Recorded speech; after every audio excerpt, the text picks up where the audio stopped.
Klik tombol berikut untuk mendapatkan update ilmu yang insya Allah bermanfaat.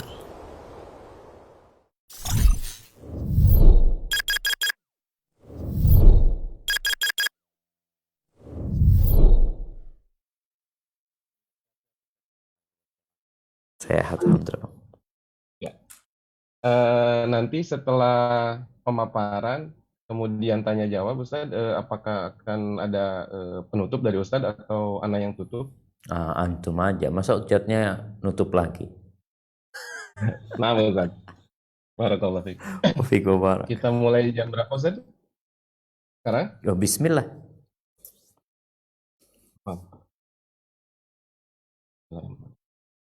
Akhi Zulfikar mungkin bisa dibuka roomnya untuk peserta. Nah, Oke.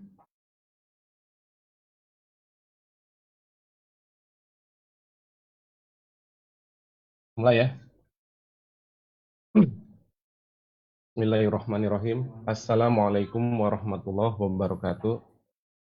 Alhamdulillah wassalatu wassalamu ala Rasulillah wa ala alihi washabbihi ajmain. Amma ba'd. Pertama-tama puji dan syukur selalu kita panjatkan kepada Allah Subhanahu wa taala karena atas izinnya kita saat ini bisa berada di tengah-tengah kajian yang akan kita mulai sebentar lagi.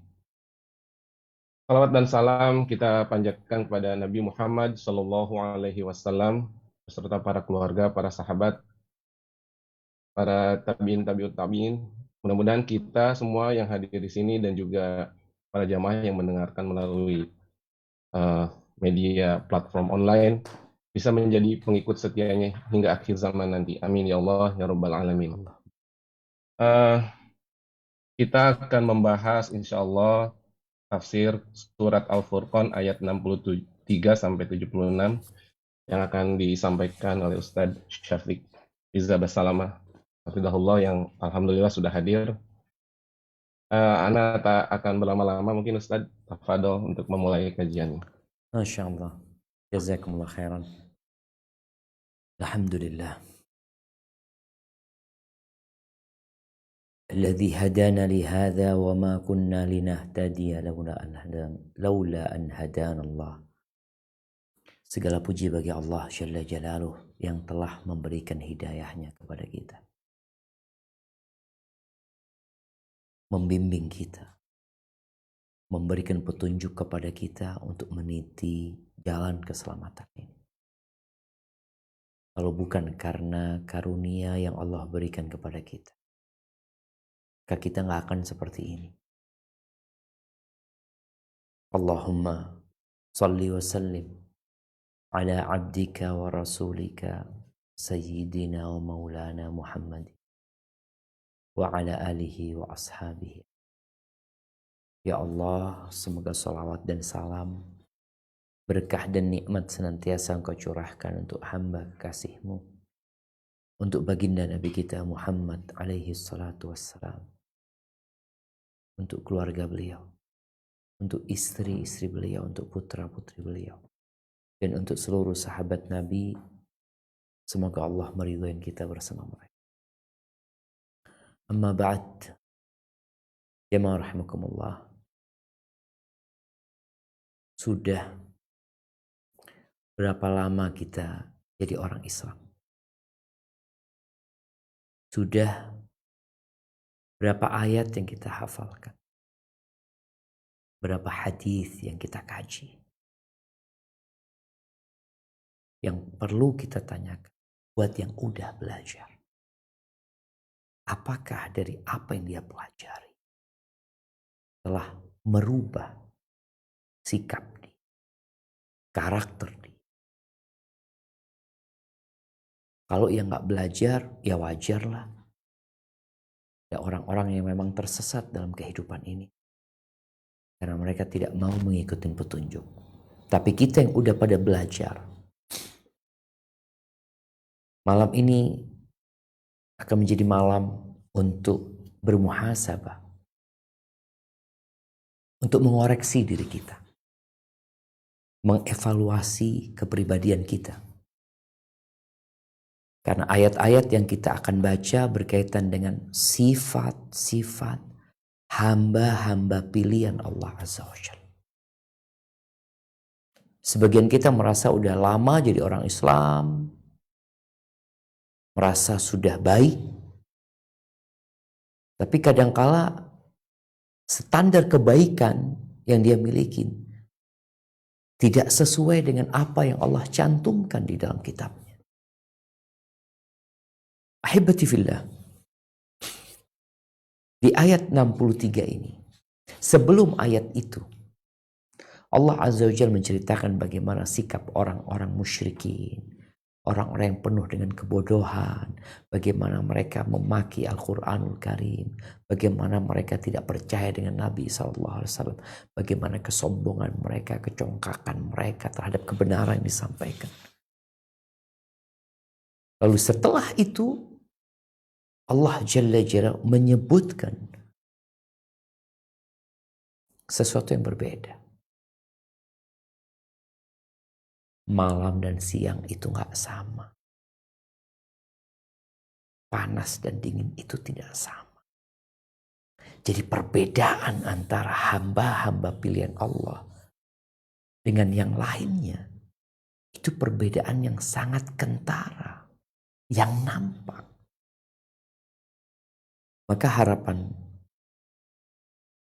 kita bersama, kita akan baca satu persatu ayat ini. Akan nukil beberapa tafsiran para ulama, baik dari tafsir Ibnu Katsir atau dari tafsir Al-Qurtubi, dengan harapan apa yang kita baca menjadi bahan renungan buat kita yang dapat memotivasi kita untuk berubah. Karena apa gunanya lagi kalau kita sekolah, kita belajar, kita kajian, setelah kajian gak berbekas apa-apa. Kadang kalau sudah tahunan kita ngaji.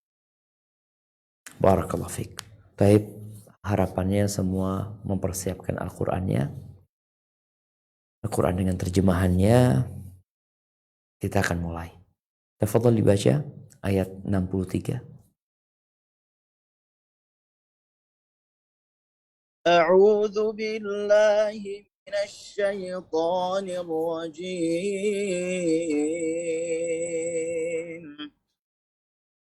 وعباد الرحمن الذين يمشون على الأرض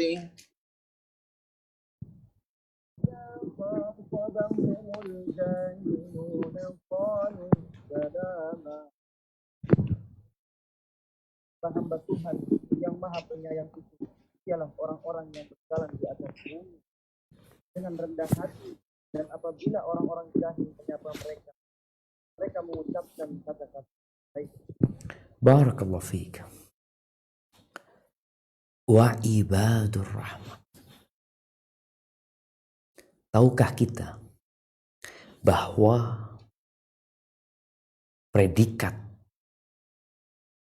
tertinggi kita itu adalah hamba Allah Azza wa Jalla. Di saat banyak manusia menghambakan diri kepada benda-benda mati atau benda-benda hidup, kita menghambakan diri kepada Allah Azza wa Jalla. Makanya tatkala Allah menyebutkan nikmat Isra-nya Nabi Muhammad SAW, Allah menyebutnya apa? Subhanalladzi asra bi'abdihi. Maha suci Allah yang telah memperjalankan di malam hari hambanya. Hamba. Subhanallah. Di sini Allah menisbatkan hambanya kepada Ar-Rahman. Kepada Allah yang maha pengasih, yang rahmatnya meliputi segala sesuatu.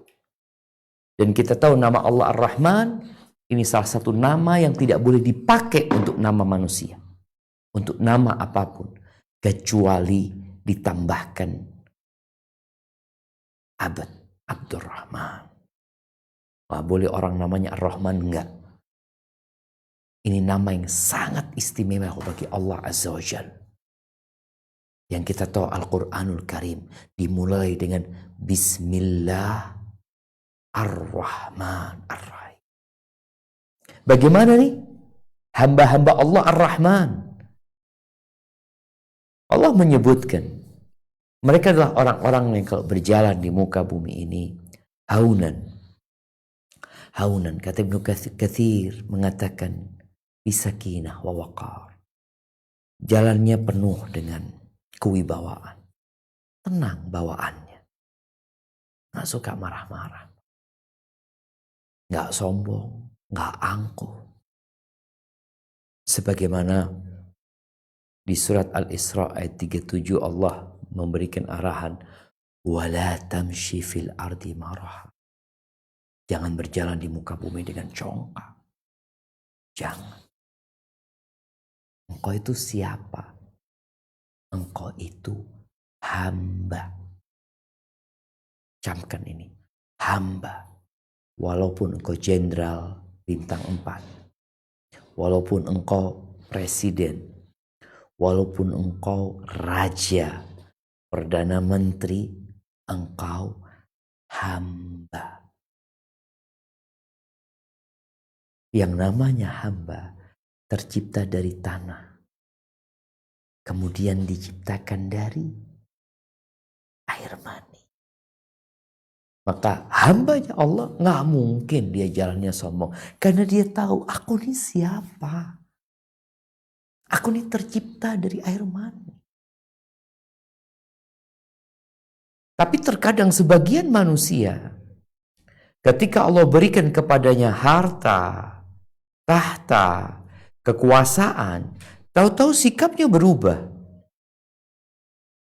Allah Azza wa Jalla mengatakan innal insana la yatgha ar-ra'ahu istagna.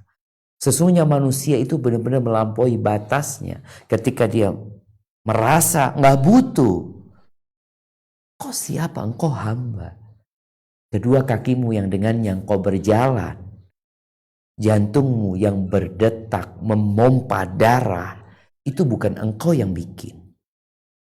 Bukan pula perusahaan tempat engkau kerja, enggak. Allah yang kasih. Maka pensifatan ini hamba, maka yang akan nampak dari perilaku hamba itu, ya dia orang yang tawadhu gitu. Bukan berarti jalannya orang ini seperti orang sakit, enggak. Nabi SAW itu kalau jalan seperti turun dari tempat yang tinggi. Tapi ini bawaan sikap. Kewibawaan, kedamaian, ketenangan. Kemudian apabila ada orang-orang bodoh. Wa idza khatabahumul jahilun. Bukan orang-orang yang gak belajar. Tapi orang-orang yang jahil. Kita lihat bagaimana Rasulullah SAW. Ayat ini Makkiyah ya. Turunkan di kota Mekah. Bagaimana Rasulullah SAW ketika berada di kota Mekah. Dicaci maki. Bahkan bukan hanya secara verbal. Tapi secara fisik mereka menyakiti Nabi SAW. Dikatakan Nabi SAW majnun, orang gila. Mereka sambil mengatakan, ya ayyuhalladzi nuzzila alaihi dzikru innaka la majnun. Mereka mengatakan, wahai yang diturunkan kepadanya az-zikr, kau benar-benar orang gila. Itu mereka mengatakan itu. Dikatakan penyihir, dukun, pendusta, ungkapan-ungkapan yang menyakitkan. Dan sekarang pengikut Nabi SAW, kalau engkau pengikut Nabi SAW, engkau akan mendapatkan bagian dari celaan tersebut. Apalagi pada masa yang penuh dengan fitnah. dibully. Ketika berjenggot mungkin dikatakan kambing, bandot. Ketika seorang wanita menggunakan jilbabnya, kan dikatakan emangnya nggak ada model lain gitu loh. Kok kayak ninja, kok kayak karung yang sedang berjalan. Ya. Terus apa jawaban hamba Allah ini? Karena dia hamba Allah Ar-Rahman, maka dia akan memilih kata-kata yang menyelamatkan dirinya dari hukuman Allah Azza wa Jalla dan menyelamatkan dirinya dari gangguan orang-orang tersebut. Di beberapa terjemah disebutkan mereka mengucapkan salam.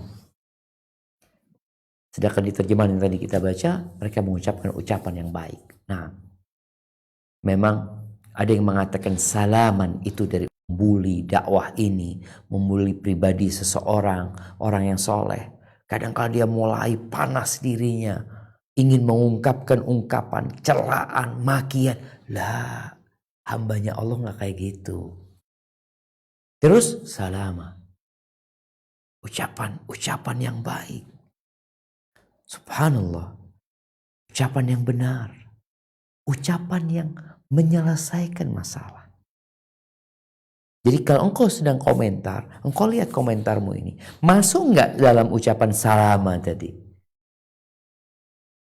Jangan-jangan ana menyebabkan kekacauan dan keresahan dengan ucapan ana. Dan ingat, ma yalfidhu min qawlin illa ladaihi raqibun atid. Tidak ada yang terucap dari lisan seseorang, melainkan akan ada yang mencatat dan mengawasinya. Maka hendaklah seorang hamba ini menyikapi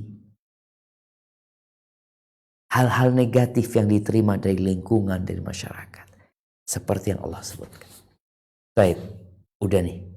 Bagaimana mereka berjalan di muka bumi, bagaimana mereka bergaul dengan masyarakat, bagaimana mereka bukan termasuk orang-orang yang menyendiri. Enggak, mereka bergaul sama masyarakat. Mereka hidup bermasyarakat. Karena memang Nabi SAW mengatakan, alladhi yukhalitun nas wa yasbir ala adahum khairun minalladzi la yukhalitun nas wa la yasbir ala adahum.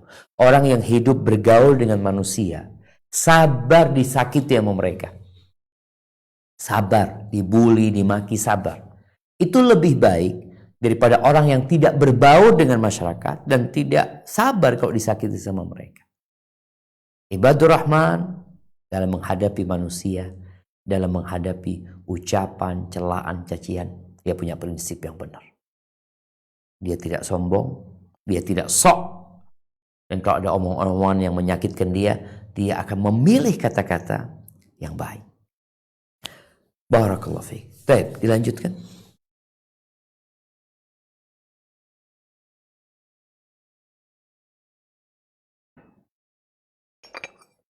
syaitan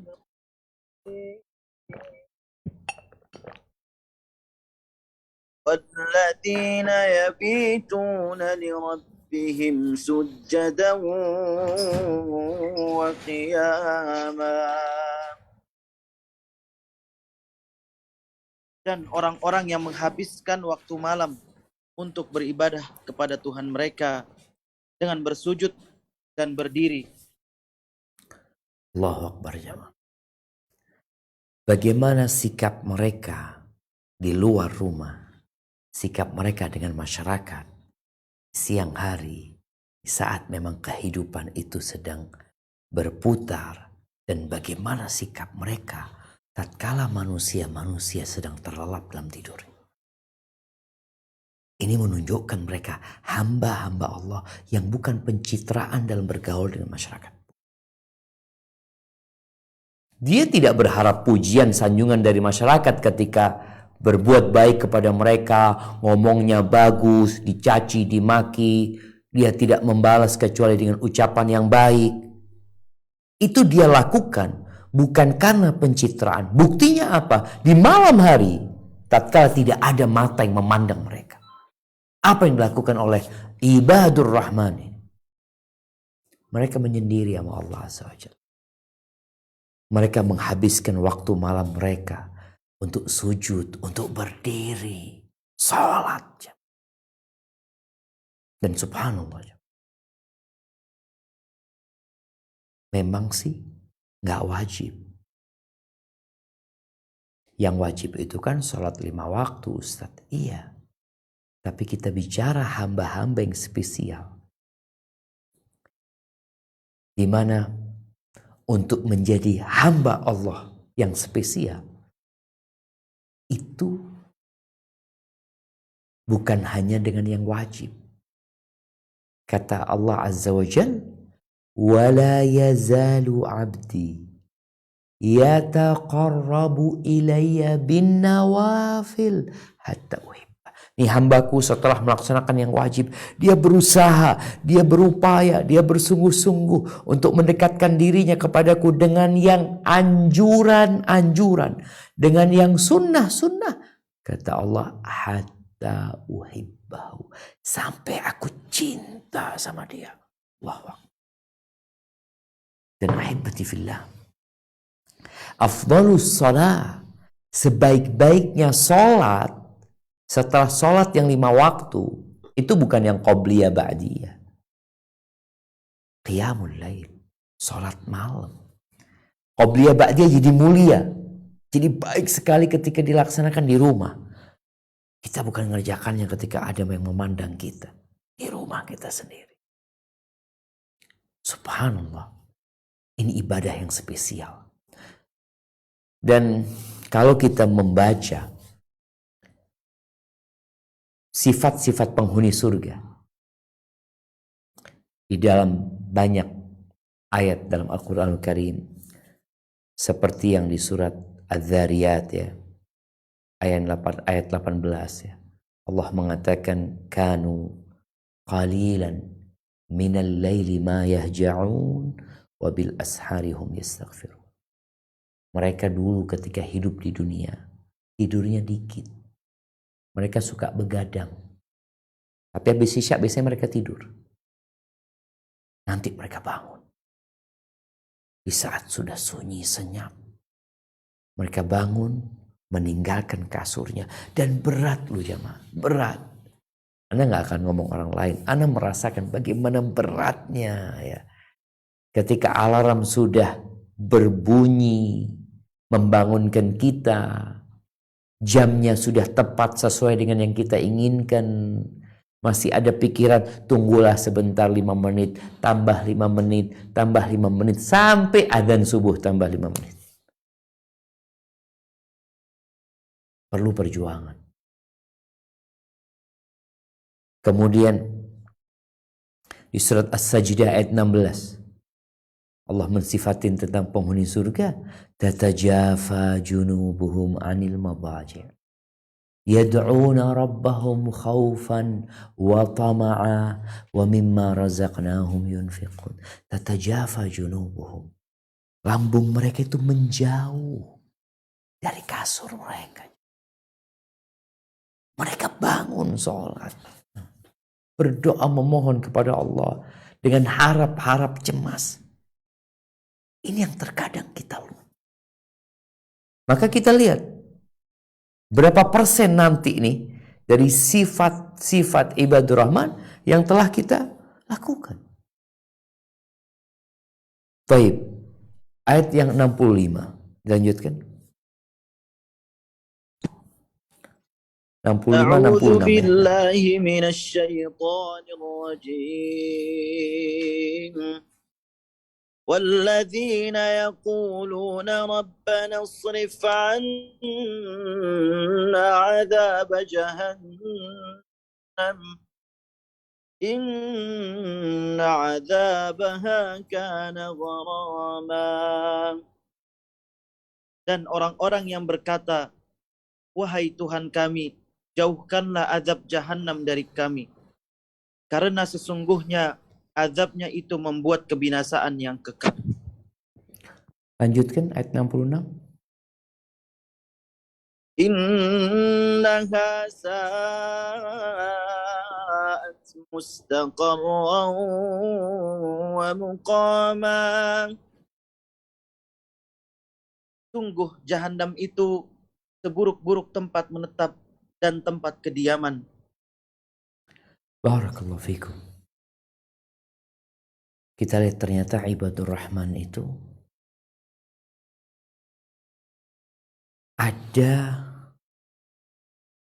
hal yang menjadi beban bagi mereka.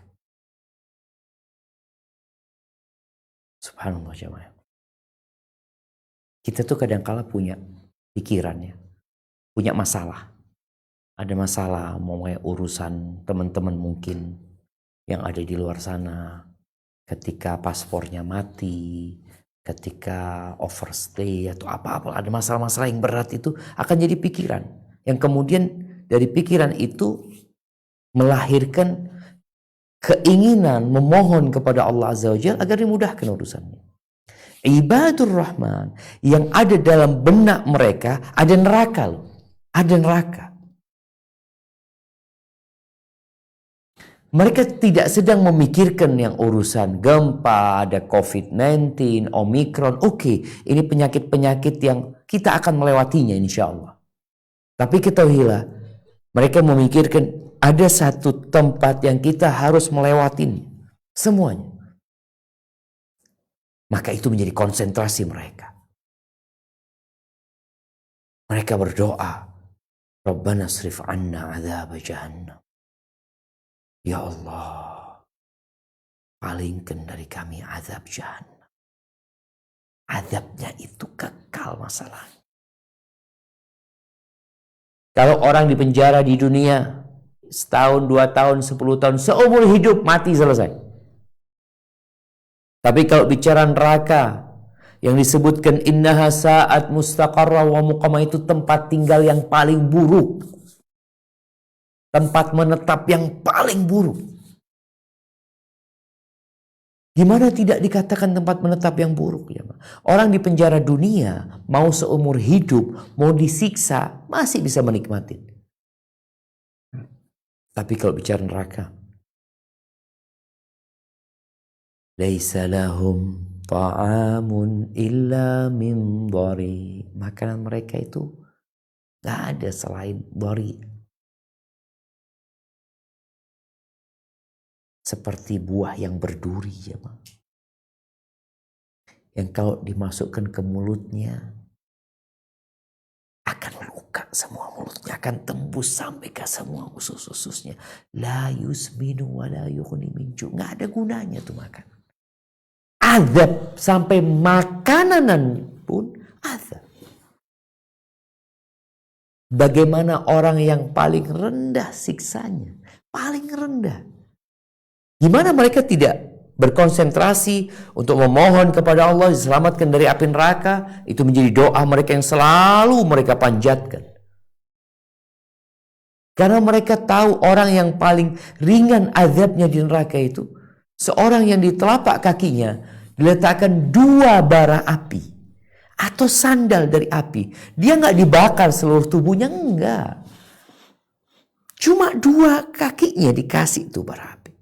Yaghli minhuma dimaguhu.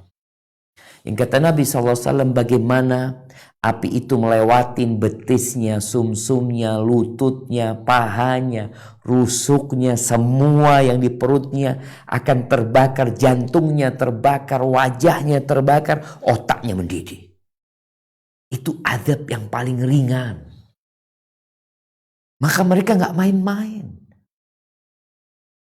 Rasul Shallallahu Alaihi Wasallam, bagaimana beliau mengingatkan kepada para sahabatnya di atas mimbar, anzartukumun nar, anzartukumun nar. Aku ingatkan kalian ya, waspada, ada neraka lu, ada neraka.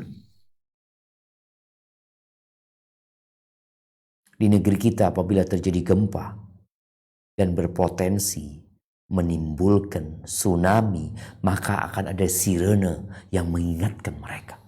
Ya, betul ya. Orang takut dengan tsunami. Tapi sebagian kita aman neraka biasa-biasa aja. Makanya orang yang mengaku hamba Allah, insya Allah dia akan selalu berdoa di penghujung salatnya, Allahumma inni a'udzubika min adzabil qabri wa min adzabi jahannam. Minta sama Allah diselamatkan dari azab jahannam. Ini bicara tadi yang pertama, bicara bagaimana mereka bergaul ya dengan masyarakat, bagaimana mereka di malam hari, bagaimana konsentrasi mereka dengan visi dan misi dalam kehidupan ini. Yang ada dalam benak mereka, selamat dari api neraka. Anak-anak selamat dari api neraka. Sehingga kalau doanya seperti ini, dia tidak akan makan haram jemaah. Karena daging mana saja yang tumbuh dari yang haram, neraka tempatnya. Masa dia doa, ya Allah selamatkan dari api neraka. Itu menjadi doa dan permohonan. Baik, dilanjutkan ayat 67. A'udzu billahi minasyaitonir rajim. والذين إذا أنفقوا لم يسرفوا ولم يقتروا وكان بين ذلك قواما. Dan termasuk hamba-hamba Tuhan yang Maha Pengasih, orang-orang yang apabila menginfakkan harta, mereka tidak berlebihan dan tidak pula kikir di antara keduanya secara wajar. Barakallahu fikum. Ahibati fillah. Kita hidup di dunia. Butuh biaya. Butuh ongkos. Makanya kita lihat manusia bekerja untuk mendapatkan harta. Dia tahu bahwasanya harta itu nggak dibawa mati. Tapi harta itu untuk memenuhi kebutuhan mereka menjadi hamba Allah Azza wa Jalla. Bagaimana sikap mereka dengan hasil kerja mereka? Maka Allah sebutkan mereka ketika belanja, Ibnu Katsir menyebutkan baik memberikan kepada keluarganya, pada anak-anaknya, istrinya, mereka tidak berlebih-lebihan gitu. Walam yakturu, dan mereka juga tidak bakhil gitu. Terus gimana? Disinilah sebaik-baiknya perkara itu yang di tengah gitu loh. Nggak berlebih-lebihan dan tidak meremehkan. Sebagian ulama menafsirkan bahwasanya mereka adalah orang-orang yang tidak membelanjakan hartanya dalam yang haram dan tidak menahan hartanya dari yang ketaatan. Jadi mereka berada di tengah. Dia tidak membelanjakan hartanya untuk yang haram dan dia tidak juga menyimpan hartanya untuk yang ketaatan kepada Allah Azza wa Jalla. Intinya hamba-hamba Allah ini adalah orang yang pandai mengatur hartanya tadi. Mereka bukan orang yang bersedekah, membangun masjid, atau membangun sekolahan, tapi melupakan istri dan anak-anaknya. Karena ada orang yang seperti itu. Oh, dia peduli sama orang lain, peduli untuk sekolahan, tapi istri dan anak-anaknya tidak diberikan nafkah yang layak. Ada orang yang royal sama kawannya, tapi sama keluarganya sendiri, dia bakhil. Enggak, ibadur rahman enggak kayak gitu. Kemudian juga disebutkan bahwasanya bagaimana seorang itu berinfak tidak mengikuti semua nafsunya. Harta ini amanah dari Allah Azza wa Jalla. Jadi dia tidak semua yang dia inginkan dia beli. Ada orang mau ini beli, anaknya mau ini beli, mau itu beli. Tunggu dulu. Ini kita bakal ditanya nih tentang harta ini. Min aina iktasabtahu wa fima anfaqtahu. Kita akan ditanya dari mana kita dapat dan kemana kita infakkan. Kita akan ditanya nih. Maka hamba-hamba Allah adalah hamba-hamba yang tidak membelanjakan hartanya dalam kemaksiatan dan tidak menghalangi hartanya dari melakukan ketaatan. Dan mereka ketika memberikan kepada keluarganya infak kepada mereka. Mereka tidak berlebih-lebihan, tapi mereka juga nggak bakhil. Karena berlebih-lebihan itu bahaya. Berapa banyak anak-anak yang dimanja sama orang tuanya, diberikan semua yang diinginkan, bukan menjadikan mereka anak soleh. Bahkan boleh jadi itu merusak mereka. Nggak, hamba Allah nggak kayak gitu. Dia kasih ada ukurannya, ada takarannya. Takarannya itu ya dilihat kebutuhan. Dan dia juga tidak, ketika dia punya harta, anaknya butuh motor, dia bisa belikan yang bagus, belikan, tapi sesuai dengan kebutuhan. Ahibati fillah. Islam nih agama yang mengajarkan profesional dan proporsional dalam mengelola harta. Nabi SAW mengatakan ibda biman ta'ul. Kalau engkau mau mengeluarkan hartamu, mulailah dengan yang menjadi tanggung jawabmu.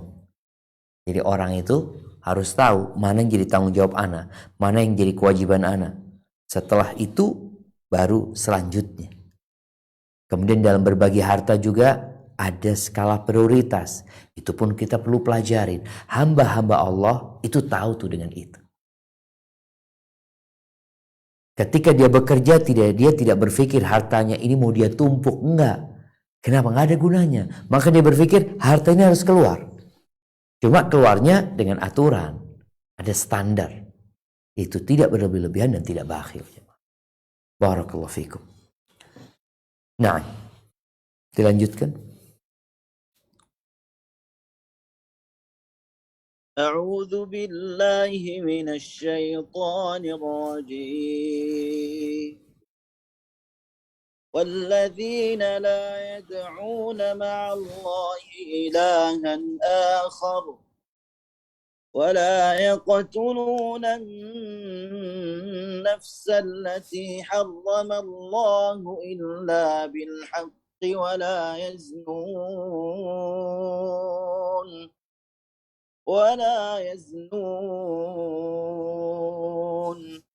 ومن يفعل ذلك يلقى أثاما. Dan orang-orang yang tidak mempersekutukan Allah dengan sesembahan lain dan tidak membunuh orang yang diharamkan Allah kecuali dengan alasan yang benar dan tidak berzina, dan barang siapa yang melakukan demikian itu niscaya dia mendapatkan hukuman yang berat. Lanjutkan. يضاعف له العذاب يوم القيامة ويخلد فيه مهانا إلا من تاب وآمن وعمل عملا صالحا فأولئك يبدل الله سيئاتهم حسنات وكان الله غفورا رحيما. Barakallahu fiik. Nah, artinya? Yakni akan dilipat gandakan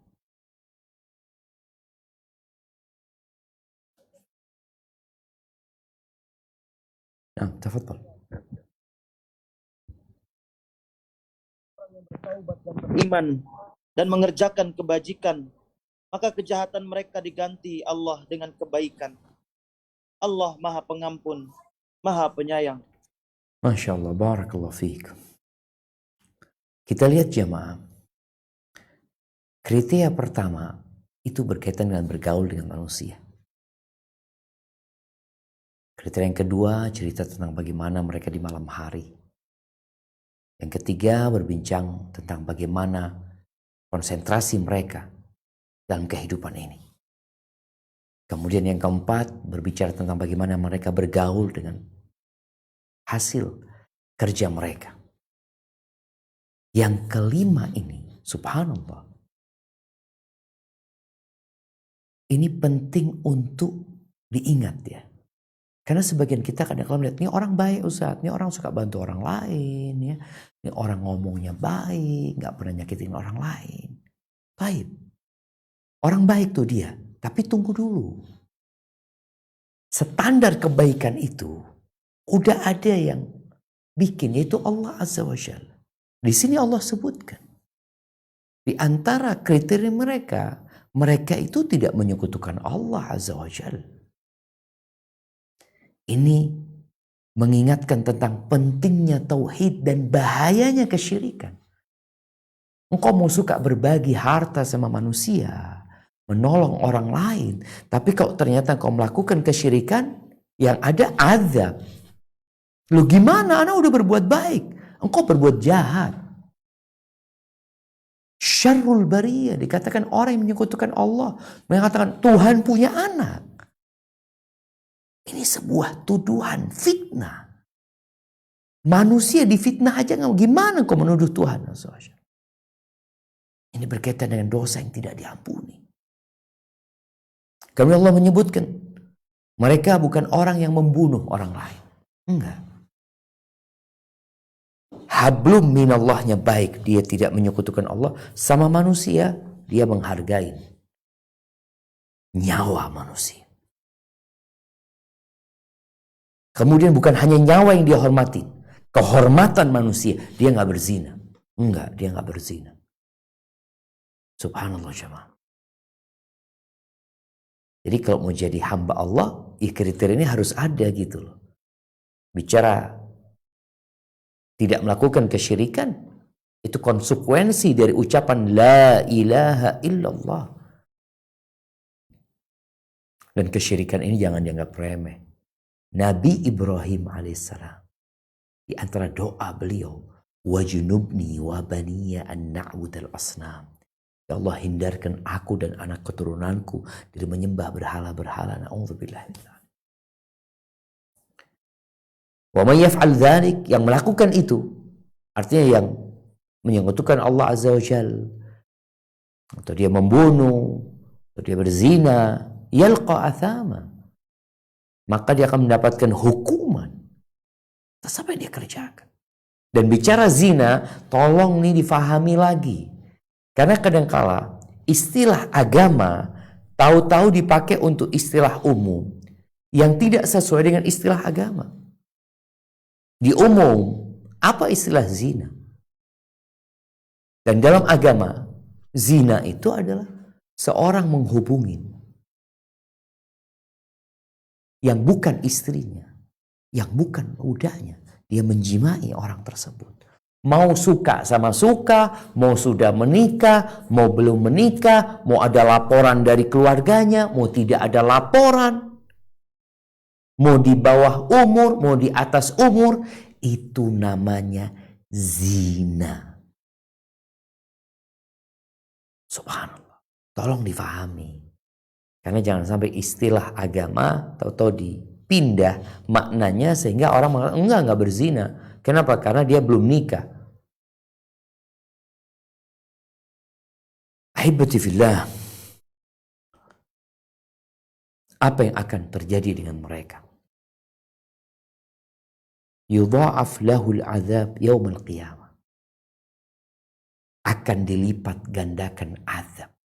Akan terus-terusan diazab. Yaumal qiyamah. Pada hari kiamat. Karena boleh jadi di dunia, ini orang selamat dari hukum.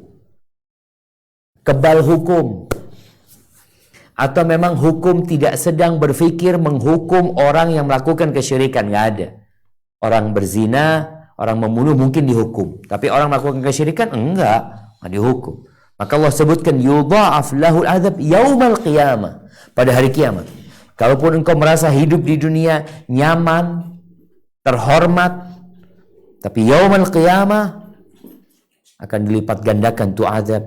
Wa yakhlud fihi muhana. Dan Allah ingatkan dia akan kekal dalam kondisi hina. Hina aja. Dan orang yang melakukan kesyirikan, khalidina fiha abada. Nggak ada kesempatan keluar dari neraka, nggak ada. Sebagian kita mungkin mendengarkan mulai ada dan mulai tersebar ungkapan-ungkapan bahwasanya pokoknya jadi orang baik masuk surga. Yang punya surga itu siapa? Pokok engkau menghormatin orang lain, tidak menyakitin orang lain, udah engkau masuk surga.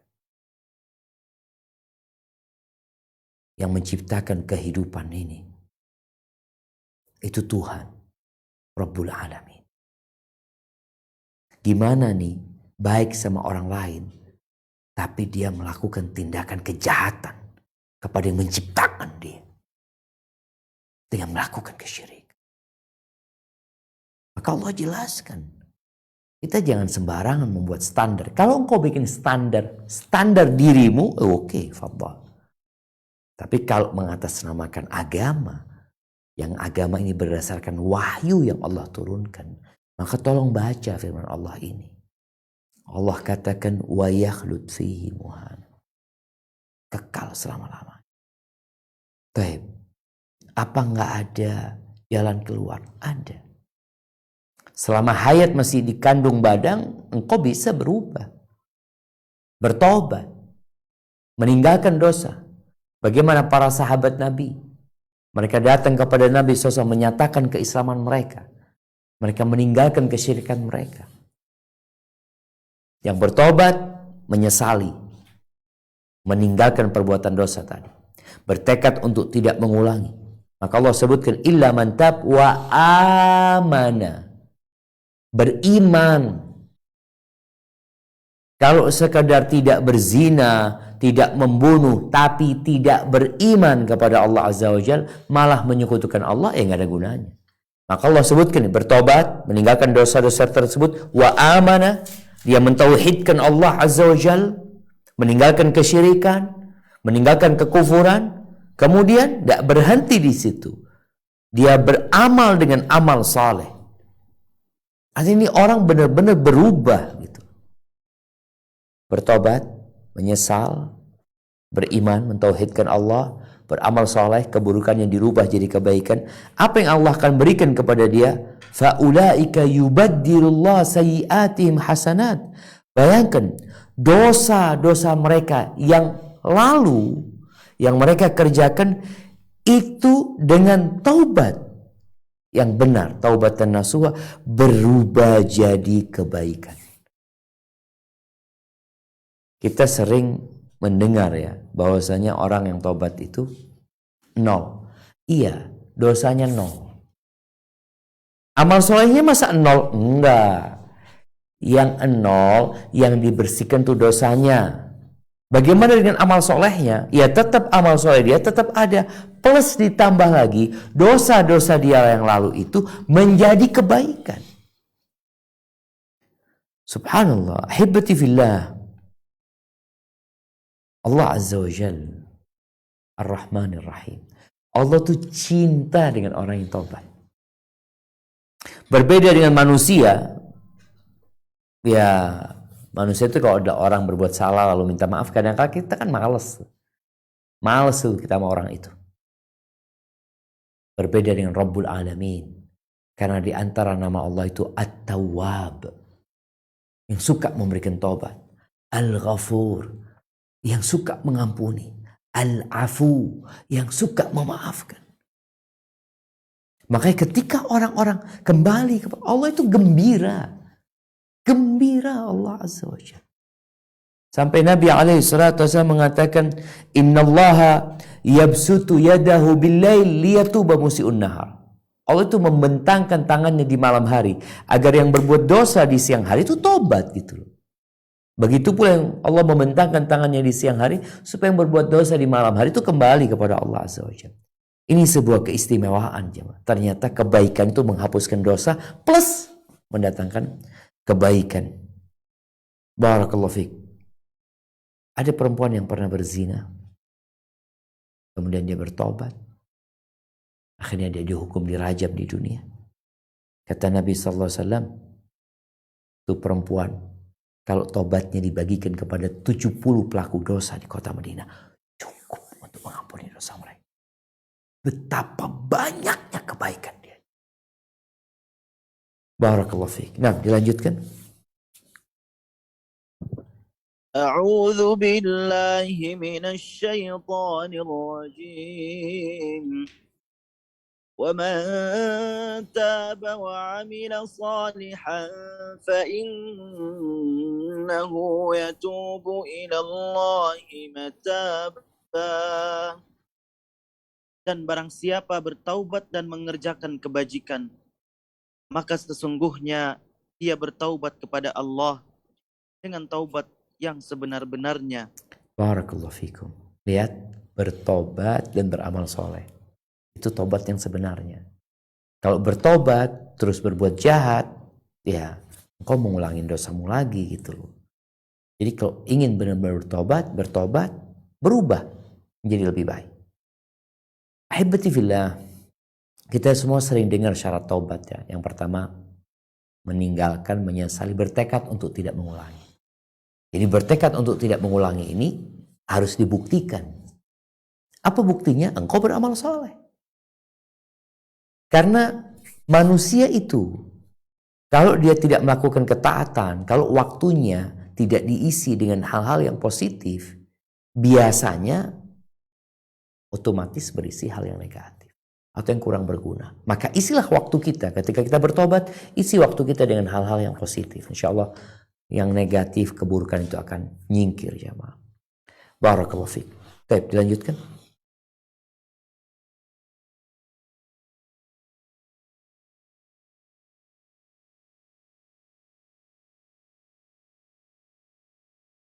Nah, tafadhal.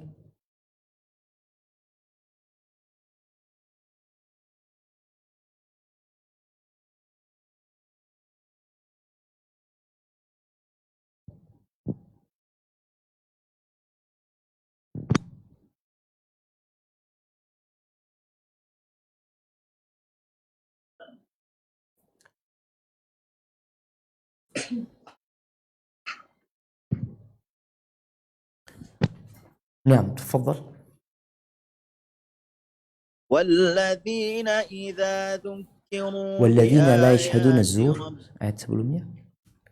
والذين لا يشهدون الزور وإذا مروا باللغو مروا كراما. Lanjut.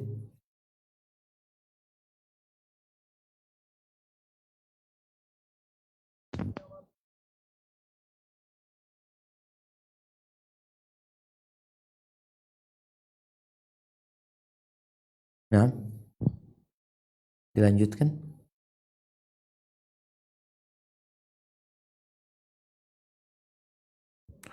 Suaranya kecil ya. Dan orang-orang yang apabila diberi peringatan dengan ayat-ayat Tuhan mereka tidak bersikap sebagai orang-orang yang tuli dan buta. Barakallahu. أولئك Ahibati fillah. Ibadur Rahman ini mereka tidak menghadiri majelis-majelis dusta, majelis-majelis kebohongan, ya, tempat-tempat kemaksiatan. Mereka nggak hadir. Tolong nih, kita kadangkala tahu ada tempat itu tempat kemaksiatan. Kenapa kita hadir di sana? Hamba Allah nggak hadir. Aisyadun zur. Tidak menghadiri tempat-tempat hiburan yang penuh dengan kemaksiatan, dengan murka Allah Azza wa Jalla. Mereka nggak hadir di sana. Kalau terpaksa harus lewat, kadangkala mereka lewat. Kita nih kadangkala jalan, umpamanya melewatin tempat-tempat, na'udzubillah ya jemaah. Apa yang terjadi dengan mereka? Jadi mereka tidak hadir di tempat-tempat yang Allah tidak meridhoinya. Tempat-tempat kebatilan, mereka tidak menghadirinya. Kalau mereka lewat karena terpaksa, wa idza marru billahi marru kirama. Mereka berjalan dengan menjaga diri mereka. Mereka terhormat kalau harus melewati tempat tersebut. Karena mereka tahu tempat itu tempat yang dimurkai sama Allah Azza wa Jalla. Di sini disebutkan sebagian, Ibnu Katsir menyebutkan di antara makna lahu ya, kekufuran, omong kosong, kebatilan. Muhammad Ibn Hanafiyah mengatakan itu omong kosong dan lagu-lagu. Abu Aliyah mengatakan itu adalah tradisi-tradisi atau hari raya orang-orang musyrikin ya. Ada yang mengatakan majalis susu ya, tempat-tempat buruk, omong-omong tempat yang diomongkan kekotoran. Ada yang mengatakan tempat di situ ada khomer, mereka nggak akan hadir di sana. Mereka nggak duduk di tempat yang di tempat itu ada sesuatu yang Allah murkain. Kalau mereka harus lewat tadi, mereka lewat sambil menjaga kehormatan diri.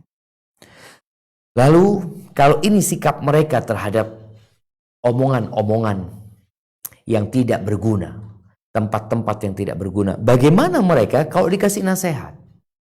Kalau mereka diperdengarkan ayat-ayat Allah Azza wa Jalla, oh mereka akan mendengarkan. Mereka nggak akan pura-pura tuli, pura-pura buta, enggak. Allah jemaah, apakah masuk ya? Kita ini kadang-kala pegang handphone, lihat Instagram momanya. Kadang-kadang lewat tuh kita ke tempat-tempat yang nggak baik, gambar-gambar yang nggak baik. Hamba Allah dia lewatin aja, nggak berhenti dia di sana. Dan ketika dia melewatin sesuatu yang bermanfaat, dia berhenti. Dia nggak pura-pura nggak dengar, dia berhenti. Makanya kadang-kala kita lihat ada yang mengatakan jangan di skip ya, karena sebagian orang nyekip. Seharusnya kalau itu kebatilan kau skip, kau tinggalkan. Tapi kalau itu kebaikan berhenti dengerin. Kemudian mendengarkan, diamalin jemaah. Bukan hanya masuk kiri keluar kanan. Baik. Kemudian ayat 74 udah dibacakan belum? Ayat 74 belum Ustaz. Baik, tafadhal. Barakallahu fikum. أعوذ بالله من الشيطان الرجيم والذين يقولون ربنا هب لنا من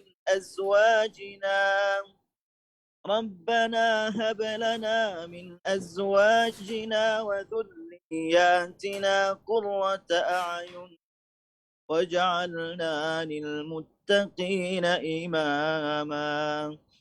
Dan orang-orang yang berkata, Tuhan kami, anugerahkanlah kepada kami pasangan kami dan keturunan kami sebagai penyenang hati kami. Dan jadikanlah kami pemimpin bagi orang-orang yang bertakwa. Barakallahu fikum.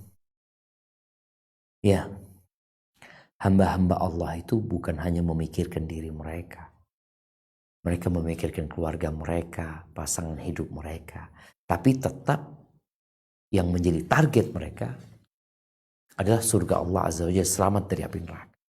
Makanya doanya mereka minta supaya anak-anaknya jadi qurrata a'yun, jadi penyejuk pandangan gitu jemaah. Harapan kita ya gimana kalau punya anak yang nggak soleh, merana hidupnya orang tuanya, menderita.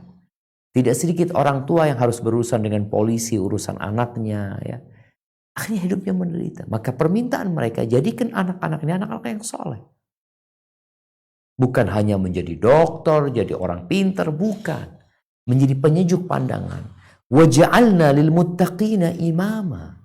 Dan jadikan kami adalah pemimpin buat orang-orang bertakwa. Karena ada yang menjadi pemimpin untuk orang-orang, na'udzubillah, penjahat. Dia jadi pemimpin, tapi nggak benar. Enggak, kita minta jadi pemimpin buat orang-orang yang bertakwa. Tapi ahibati fillah, mereka dapat apa gitu loh. Ini dijelaskan, nah, silakan dibaca sampai akhir ayat.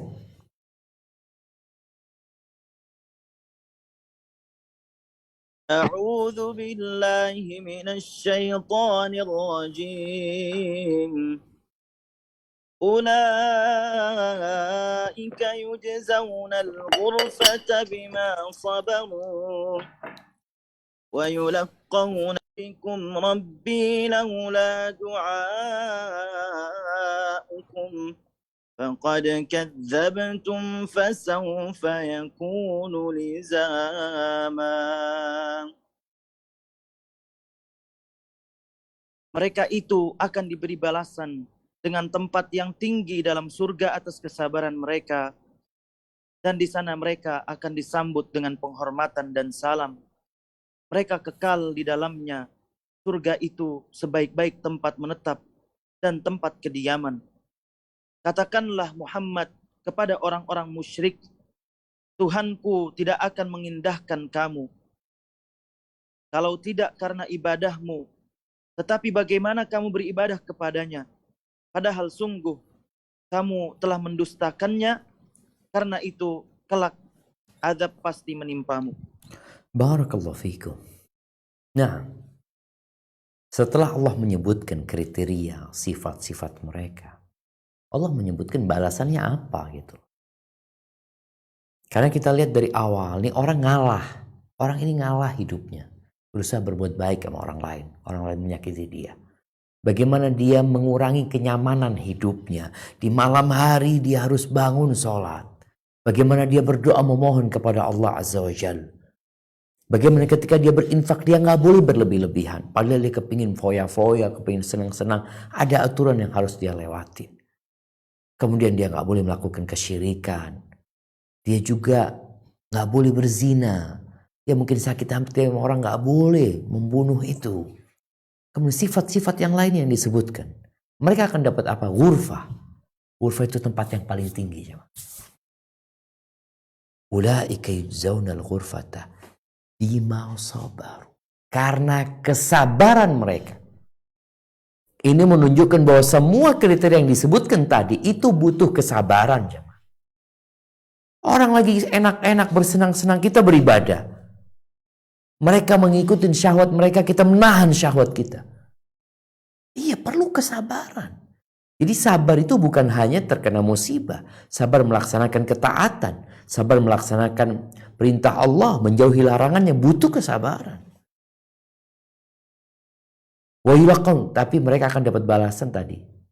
Tempat yang paling tinggi di sana, yang penuh dengan kenikmatan. Lalu disambut dengan sambutan yang hangat, ucapan selamat. Karena di dunia mereka dihina, mereka dibully, maka nanti akan diganti. Dan mereka khalidina fiha, selama-lamanya. Itu sebaik-baiknya tempatnya. Itu sebaik-baiknya lokasi. Kalau orang berpikir mau pindah, inilah tempat pindah yang sebenarnya. Jangan pindahkan neraka. Kalau Allah katakan, nih, Allah itu apa sih kepedulian sama kita? Kalau kita beribadah sama Allah Azza wa Jalla, Allah akan berikan balasan. Tapi gimana kita akan beribadah kepada Allah sedangkan kita mendustakan dengan adanya hari kiamat? Kita mendustakan tentang adanya neraka. Neraka ini atau hari akhir secara umum, itu yang menjadi motivator kita jadi beribadah sama Allah Azza wa Jalla. Seperti teman-teman yang bekerja. Kenapa bekerja? Kenapa meninggalkan negerinya? Kenapa berada di tempat itu merantau? Karena dia percaya akan mendapatkan sesuatu. Gitu. Dia juga kerja baik karena dia takut di PHK. Karena dia percaya nanti akan ada pemberhentian, akan ada hukuman, pemotongan gaji. Maka di sini bagaimana orang akan beribadah kalau mendustakan dengan adanya hari kiamat, hari pembalasan. Barakallahu fiik. Itu mungkin jamaah yang dapat kita kaji pada kesempatan kali ini. Kurang lebihnya mohon maaf. Ana kembalikan ke moderator. Jazakallah khair Ustadz atas materi yang telah disampaikan. Mudah-mudahan materi yang kita simak bersama ini menambah ilmu kita dan tentunya bisa kita amalkan dengan baik untuk kemanfaatan dunia dan akhirat kita. Ini ada beberapa pertanyaan Ustadz. Kiranya ada waktu berapa lama atau berapa pertanyaan Ustaz? Insya Allah, tergantung pertanyaannya Bang. Nah Ustaz. Bismillah. Nah Ustaz. Assalamualaikum Ustaz, semoga Allah merahmati Ustaz dan tim. Di bulan Ramadan, afdol sholawat tarawih bagi akhwat yang sholat di rumah dilaksanakan setelah Isya atau di tengah malam setelah tidur. Dikarenakan sholat tarawih itu kan pengganti sholat tahajud selama bulan Ramadan. Mohon penjelasannya Ustaz. Jazakallah khairan, barakallahu fikum. Masya Allah, barakallahu fikum. Naam, ahibati fillah. Sejatinya, kalau bicara waktu ya, waktu sholat malam itu yang terbaik adalah sepertiga malam akhir. Tapi tidak semua orang bisa melakukan itu. Ini kaitannya dengan salah satu sifat ibadur rahman ya. Walladzina yabituna lirabbihim sujjadan wa qiyama. Hamba-hamba Allah Rahman itu Sholatnya bukan hanya di bulan Ramadan, tapi dia ya sepanjang tahun dia sholat. Karena sebaik-baiknya amalan adalah yang berkesinambungan walaupun sedikit. Orang yang tidak terbiasa dengan sholat malam biasanya berat. Maka tarawih menjadi pilihan. Kalau dikatakan lebih utama mana waktunya, ya lebih utama yang tengah malam gitu loh. Itu lebih utama kalau bicara secara waktu. Tapi kalau orang ini tengah malam nggak sholat, karena dia nggak terbiasa, ya udah dia ambil yang habis Isya, dia sholat gitu loh. Boleh dia sholat di masjid atau dia sholat di rumah. Ini perempuan-perempuan kadang-kala kalau di rumah Ustadz, kalau di rumah Ustadz nggak bisa panjang Ustadz sholatnya. Karena hafalnya dikit, tapi kalau berjamaah mau ke masjid, itu jadi semangat gitu loh. Ya silahkan, jadi ada keistimewaan kadang-kala yang kita cari gitu loh. Kalau bicara tempat, mungkin bagi wanita di rumah lebih baik buat mereka. Tapi kalau bicara dari sisi, umpamanya anak kurang khusyuk ya, maka mungkin dia di masjid lebih nyaman. Bagi kalau bacaan imamnya bagus. Jadi intinya kalau bicara waktu, ingat waktunya sepertiga malam akhir.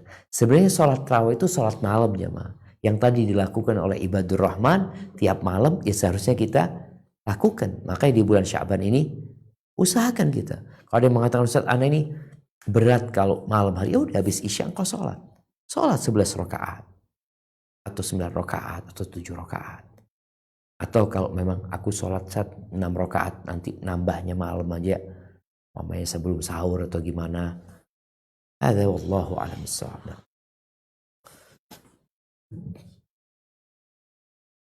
Jazakallah khair Ustaz. Mungkin Ana coba menyapa yang akan bertanya langsung. Afwan, Akhi Raihan. Akhi Raihan mau bertanya. Antum sudah raise hand.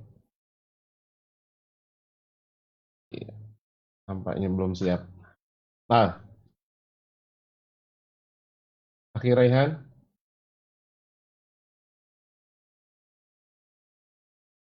Assalamualaikum. Waalaikumsalam warahmatullahi Assalamualaikum. wabarakatuh. Assalamualaikum Ustaz, semoga Allah meridhoi antum di dunia dan di akhirat. Amin. Waalaikumsalam warahmatullahi wabarakatuh. Saya Nah, mau nanya tafadhal. Ustaz, pertanyaan pertama, kalau misalnya kita saya nih menghadapi cacian, apakah kita cukup berdoa kepada Allah supaya mereka diberi hidayah? Lalu yang kedua, Ustaz, saya pernah mendengar bahwasanya dalam ajaran Syiah itu mereka sholatnya tuh hanya 3 waktu saja, Ustaz. Apakah itu terdapat dalam buku-buku mereka? Nah, Barakallahu fiik. wafik wabarak. Masya Allah jemaah. Ya kalau bicara bagaimana kita menyikapi cacian ulian mereka, ya seperti yang Allah sebutkan. Qalu salama. Ucapan-ucapan yang baik. Kita ingin cacian ini berhenti. Apakah kalau mereka mencaci kemudian kita membalas dengan cacian, urusannya selesai? Enggak. Yang ada setan akan hadir membawa bensin Pertamax turbo lagi. Dia siramkan supaya berkobar. Bahkan Allah Azza wa Jalla mengatakan idfa' billati hiya ahsan. Balaslah keburukan itu dengan yang lebih baik gitu loh. Bukan dengan keburukan, dengan yang lebih baik. Dan ini adalah resep untuk memperbaiki hubungan kita dengan mereka. Fa idzal ladzi bainaka wa bainahu adawatun ka'annahu waliyyun hamim. Permusuhan yang terjadi antara dua orang ini bisa berubah menjadi persahabatan yang hangat gara-gara kita membalas dengan kebaikan. Sambil didoakan na'am. Jadi kita bukan hanya diem jamaah, tapi kadang-kala kita perlu menjawab, tapi jawaban itu membuat mereka jadi tenang.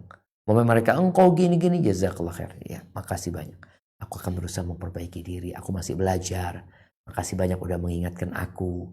Ini ucapan-ucapan yang baik jemaah. Tapi kalau memang ada yang perlu diem. Tergantung kondisi sebenarnya. Adapun kalau bicara apakah Syiah sholatnya 3 waktu? Nah, mereka sholatnya 3 waktu. Mereka menggabungkan sholat zuhur sama asar, maghrib sama isya. Subuh sendirian. Tapi kadangkala mereka menggabungkan semua sholat. Kalau bicara di buku-buku mereka ada, ya ada dijelaskan di kitab-kitab mereka. Di antara yang pernah terjadi, ada datang seorang Syiah datang kepada gurunya. Dia tanya, gimana aku sholat, kata dia. Ya udah, engkau lihat bagaimana Ahlus Sunnah sholat, engkau selisihi bagaimana sholatnya dia. Karena mereka memang berusaha untuk menyelisihi Ahlus Sunnah. Dan mungkin teman-teman ada yang hidup bersama orang-orang Syiah ya.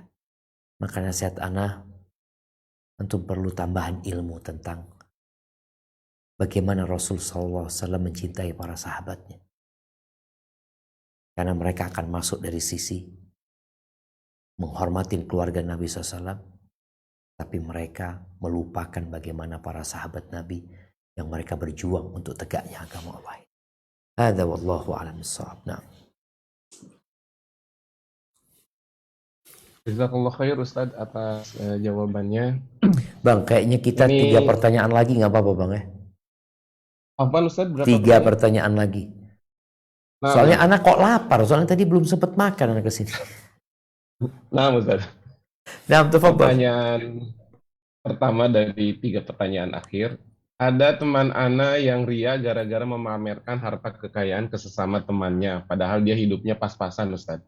Pertanyaannya, bagaimana supaya menyadari teman Ana ini yang penuh dengan kesombongan supaya bertaubat kepada Allah Subhanahu wa Ta'ala? Masya Allah, barakallah fiik. Iya, ahibati fillah. Kadangkala orang sombong itu, kalau orang sombong karena punya harta, itu wajar. Karena harta itu memang ada apa ya? Ada, kalau obat itu efek samping. Ada efek samping negatifnya. Makanya kalau ada orang miskin sombong, itu benci banget Allah SWT. Allah gak akan ngelihat. Udah miskin, sombong lagi. Bagaimana sikap kita terhadap saudara kita ini? Ya, ajak dia ke kuburan. Ingatkan dia bahwasanya Allah itu gak ngelihat kepada harta kita, ya. Gak lihat kepada wajah kita. Yang dilihat itu adalah amalan dan hati kita. Kemudian ceritakan kepada dia bagaimana orang-orang sombong itu kelak pada hari kiamat. Jadi kita menyentuh hatinya, keimanan dia. Sehingga orang kalau sudah tahu dengan posisi dia sebagai hamba. Kita tuh hamba, kita tuh gak punya apa-apa. Engkau lihat tuh orang-orang kaya itu pada mati ditinggal semuanya. Maka dengan cara seperti itu mudah-mudahan dia kembali sadar, aku tuh hamba Allah. Tugasku dengan apa yang Allah berikan kepada aku seharusnya digunakan dalam ketaatan kepada Allah Azza wa Jalla. Sambil didoakan, jemaah. Didoakan saudara kita ini. Ada hadis mungkin sebagian pernah mendengarnya bahwasanya sombong kepada orang yang sombong itu sedekah. Enggak, itu hadis enggak benar gitu. Barakallahu fiik. Nah.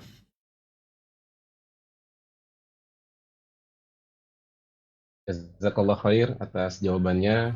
Pertanyaan selanjutnya, Assalamualaikum Ustadz. Waalaikumsalam. Apakah mungkin seseorang yang mempunyai sifat ibadur rahman yang dicintai Allah Subhanahu wa Ta'ala, sedangkan dia mempunyai akidah dan manhaj yang ya kurang tepat gitu Ustaz? Masya Allah, barakallahu fiikum. Nah, ahibati fillah. Kalau kita bicara, mungkinkah ada orang-orang yang memiliki sifat ibadur rahman, tapi dalam akidahnya mungkin akan ada sedikit penyimpangan. Selama tidak melakukan kesyirikan. Ingat, selama tidak melakukan kesyirikan, ada kesempatan untuk mendapatkan balasan dari Allah Azza wa Jalla. Yang jelas, semuanya akan melalui proses hisab. Ada yang masuk surga tanpa hisab, tanpa azab.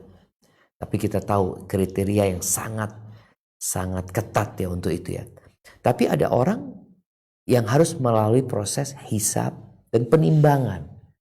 Jadi nanti nih orang, kalau dikatakan tadi, dia memiliki sifat-sifat itu, tapi dalam keyakinan dia ada sesuatu yang menyimpang. Nanti kan akan ada penyidikan. yang dilakukan. Kenapa dia berkeyakinan seperti itu? Apa penyebabnya? Boleh jadi memang karena ketidaktahuan dia. Kemudian nanti akan ditimbang lagi. Dalam penimbangan itu akan nampak kualitas amalan dia. Jadi intinya, selama orang tidak melakukan kesyirikan, kalaupun ada dosa-dosa kemudian dia bertobat kepada Allah Azza wa Jalla, maka insya Allah jamaah, faman thaqulat mawazinuhu fahuwa fi 'ishatir radiyah. Barang siapa yang berat timbangan kebaikannya, maka dia akan berada dalam kehidupan yang diridhoinya. Tapi yang sedikit, ini juga buat teman-teman, kadang-kadang ada orang yang akidahnya udah benar ya, Masya Allah, ngajinya udah benar, ilmunya udah banyak, dalilnya udah bertumpuk, tapi sifatnya nggak seperti ibadur rahman tadi. Jadi tetap akan ada penimbangan nantinya, akan ada persidangan untuk membuktikan apakah sifat-sifat itu ada pada diri kita dan berapa persen yang ada yang kemudian akan diberikan balasan sesuai dengan amalan. Hadza wallahu a'lam bissawab. Ustaz, jazakallah khair atas jawabannya. Pertanyaan terakhir. Apakah terdengar suara? Dengar. Ya, aman. Ya. Assalamualaikum warahmatullahi wabarakatuh, Ustaz. Waalaikumsalam warahmatullahi. Insya Allah Ustadz dan keluarga beserta tim SRB selalu dalam rahmat dan lindungan Allah Subhanahu wa Ta'ala, dan jemaah kajian Bumiku Mengaji semuanya. Amin. Ustadz, bagaimana menyikapi jika men-share satu ilmu tentang bid'ah dan setiap pelaku bid'ah tempatnya di neraka, dan dijawab sedikit-sedikit bid'ah masuk neraka? Oh, mungkin ini dia bertanya kemudian dijawab oleh yang bertanya itu, sedikit-sedikit bid'ah masuk neraka, memang situ yang pegang kunci surga. Nah, makanya berilmu dulu, berdakwah. Nah, pertanyaannya bagaimana menyikapi fenomena ini, Ustaz? Masya Allah, barakallahu fikum. Ya, ahibati fillah. Yang perlu kita lakukan adalah bagaimana mengenalkan sunnah kepada masyarakat. Jadi kalimat bid'ah ini menjadi kalimat yang menakutkan gitu. Maka tugas kita, kalimat ini kalimat syar'i, artinya Nabi SAW menyebutkan. Tapi ada orang-orang yang sedang gak suka dengan kalimat ini. Oke, bagaimana kita memahamkan mereka yang sunnah? Ini loh yang dilakukan Nabi SAW. Ini yang diajarkan Nabi SAW. Sehingga masyarakat itu jadi tahu ketika kita langsung katakan ini bid'ah sama mereka. Sedangkan mereka gak tahu yang sunnah tuh yang mana gitu loh. Anda masih ingat? Seorang syekh cerita dia berangkat ke Afrika ya. Dia berangkat ke sana mau ceramah di masjid habis maghrib ya. Masjidnya ramai ya. Setelah sholat itu ada banyak kegiatan-kegiatan yang tidak sesuai dengan sunnah. Dan mereka gak suka syekh ini ngisi ceramah di situ. Tapi ya gimana lah. Akhirnya syekh ngisi ceramah. Ketika itu ceramah yang disampaikan adalah mencintai Rasulullah SAW. Dia sebutkan bagaimana para sahabat mencintai Nabi SAW. Bagaimana mereka tidak mengamalkan kecuali dia amalkan Nabi SAW. Bagaimana mereka berjuang terus. Orang-orang itu senang banget ketika mereka mendengar bagaimana cerita para sahabat mengagungkan, memuliakan Rasul SAW. Selesai ceramah, mereka tanya, Syekh, Anda mau tanya Syekh tadi. Tadi kegiatan selesai sholat yang kita lakukan ya, zikir dengan suara keras, teriak-teriak ya, seperti itu. Itu Nabi ngamalin nggak? Abu Bakar ngamalin nggak? Umar ngamalin nggak? Ketika kita enggak. Terus kenapa kita ngamalin? Maka ini cara kita bagaimana memahamkan kepada orang-orang tersebut, mengajak mereka berpikir. Ketika mereka mengamalkan sesuatu yang tidak sesuai, yang tadi dikatakan mungkin bid'ah amalan tersebut, sampaikan, coba engkau lihat, engkau cari tahu. Amalan itu yang menurut sebagian orang baik ya, yang mungkin sudah menjadi tradisi budaya, kira-kira Nabi ngamalin enggak? Kalau ternyata Nabi ngamalin, ya aku akan ngamalin. Artinya kita kan sama-sama cinta Nabi SAW ya. Jadi mungkin cara penyampaiannya yang perlu dirubah sama kita ya. Sehingga orang-orang itu bisa mencerna pesan yang ingin kita sampaikan kepada mereka. Dan sekali lagi kita perlu bersabar. Memang kita nggak punya kuncinya surga atau kunci neraka. Kita hanya berusaha untuk menyampaikan. Tapi sampaikan dengan hikmah. Barakallahu fiik, itu yang dapat Anda sampaikan, kurang lebihnya mohon maaf, yang benar dari Allah Azza wa Jal, yang salah dari diri Anda pribadi. Allahumma barik lana fi Sya'ban wa ballighna Ramadan ya. Semoga Allah menyampaikan kita ke bulan Ramadan. Anda kembalikan ke moderator. Jazakumullahu khairan. Jazakallah khair Ustadz atas materi yang telah diberikan, kemudian pertanyaan-pertanyaan yang sudah dijawab dengan baik. Mudah-mudahan ini menjadi amal jariah bagi Ustadz dan ilmu yang telah sampai kepada kami mudah-mudahan bisa kami amalkan dengan baik dan menjadi jalan ke surga bagi kami. Amin ya Allah ya Rabbal Alamin. Ana mewakili Bumiku Mengaji juga meminta maaf apabila ada kekurangan dalam memoderasi kajian ini. Mudah-mudahan kita akan memperbaikinya ke depan dan mudah-mudahan di pertemuan selanjutnya akan lebih baik lagi.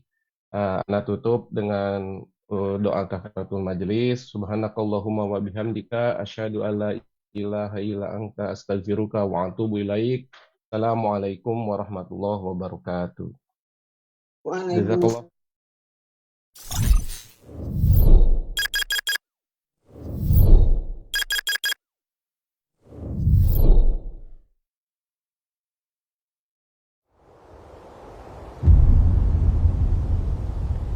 Klik tombol berikut untuk mendapatkan update ilmu yang insya Allah bermanfaat.